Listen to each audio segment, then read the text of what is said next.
चोरों के जो है हित ठगों के बल हैं, जिनके प्रताप से पलते पाप सकल हैं।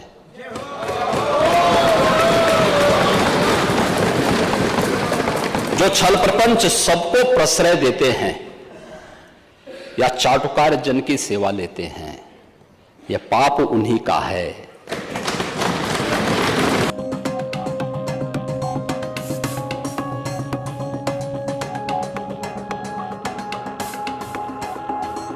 शर्म तो तुम्हें करनी चाहिए जो अपने बाप की सम्मान नहीं कर पाए। कम से कम इस बात को शर्म करनी चाहिए कि समाजवादी पार्टी उस दिन जिन्ना की आरती उतार रहा था।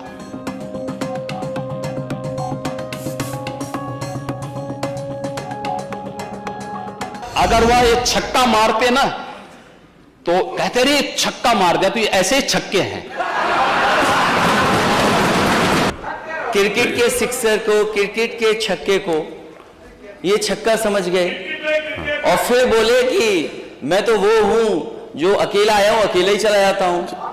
हमने तो कभी नहीं पढ़ा कि छक्कों की भी शादियां हुआ करती हैं। अब मैं कह रहे थे कि आप अकेले अकेले क्यों कर रहे थे? भाई मैं तो अकेले ही हूं और अकेले ही आया हूं और अकेले ही जाना है। मैं तो अकेले ही जाऊंगा महोदय। हाँ, मॉल में भी जाता। नहीं, बॉल नहीं, मैं यही कह रहा हूं। लेकिन ये कैसे खेलते थे, इसका मैं एक समाचार पत्रों को देख रहा था। मैंने कहा नेता विरोधी दल बहुत बड़े खिलाड़ी होंगे तो हो सकता हम इनका नाम किसी पुरस्कार के लिए भेज दें।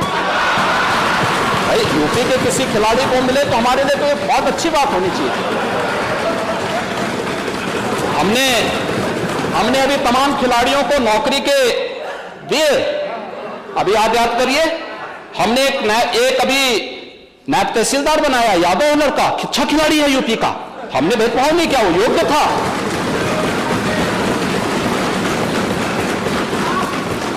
हमने ललित उपाध्याय को दिया, ओलंपिक में मेडल जीते थे। हमने डिप्टी एसपी बनाया है।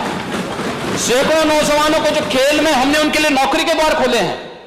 तो मैंने कहा हो सकता है कि राजीव गांधी खेल रत्न पुरस्कार जो दिया जाता था, जो आज हमारी सरकार ने, डबल इंजन सरकार ने जिसे मेजर ध्यानचंद पुरस्कार के रूप में घोषित किया है, तो यूपी के भी किसी व्यक्ति का नाम डालें। और मैं तो ये मानूंगा कि भाई मेरे पूर्ववर्ती सीएम का नाम अगर उसमें आ जाए तो अच्छी बात होगी। तो मैंने कहा यार देखो अच्छे खिलाड़ी हैं लगता है। तो देखिए क्या आया था दृश्य। महोदय मैं थोड़ा इसको पढ़ लेता हूं और फिर देखिए उसमें औरों के कोटेशन नहीं है। कोटेशन मैं आपके सामने ही पढ़ूंगा। देखिए इसमें था कि सीएम के आते ही बरसे रन, ठीक है। 12वें ओवर में सीएम का शॉट सीधे कप्तान आलोक रंजन के हाथ में चिपक गया। ये क्रिकेट खेल रहे हैं, पहली बॉल में कैच आउट हो रहे हैं, लेकिन वहां से कह दिया जाता है कि ये तो नो बॉल है। और अगर वह ये छक्का मारते ना तो कहते रहे छक्का मार दिया, तो ये ऐसे ही छक्के हैं। कि समाजवादी पार्टी उस दिन जिन्ना की आरती उतार रहा था।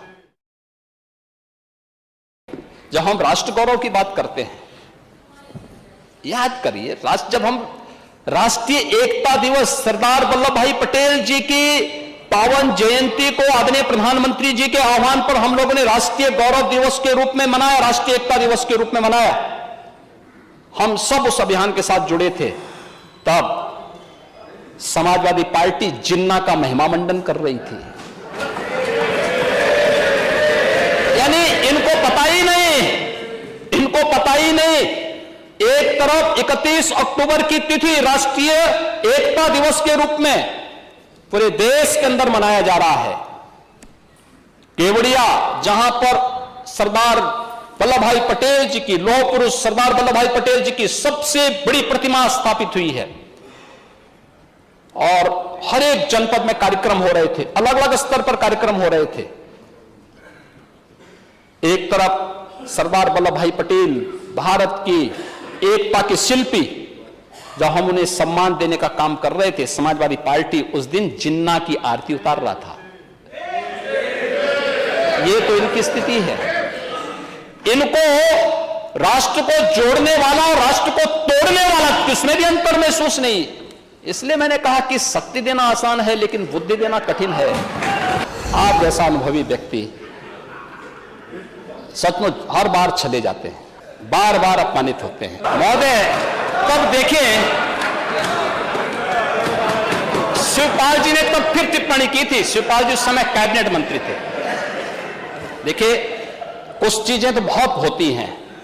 भाइयों, बिन होई न प्रीति, भगवान राम ने बात कही थी, मैं उस पर भी अभी चर्चा करूंगा। उन्होंने, मैं आपको पूरी चौपाई सुना देता हूं। उन्होंने कहा था, विनय न मानत जलधि जड़, गए 3 दिन, बोले राम सकोप तब,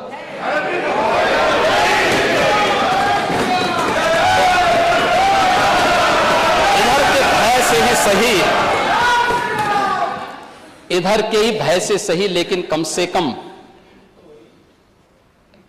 काका श्री को सम्मान मिलना प्रारंभ हो गया।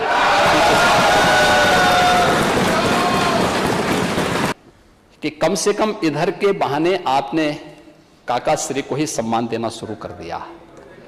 और शिवपाल जी, सचमुच में जब आपको देखता हूं तो मुझे महाभारत का दृश्य याद आने लग जाता है।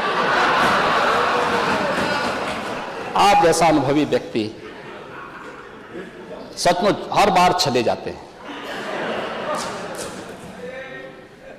बार बार अपमानित होते हैं। आपके अनुभव, आपके संघर्षों का लाभ समाजवादी पार्टी को नहीं लेना चाहिए। और अरे, आप चिंता मत करिए।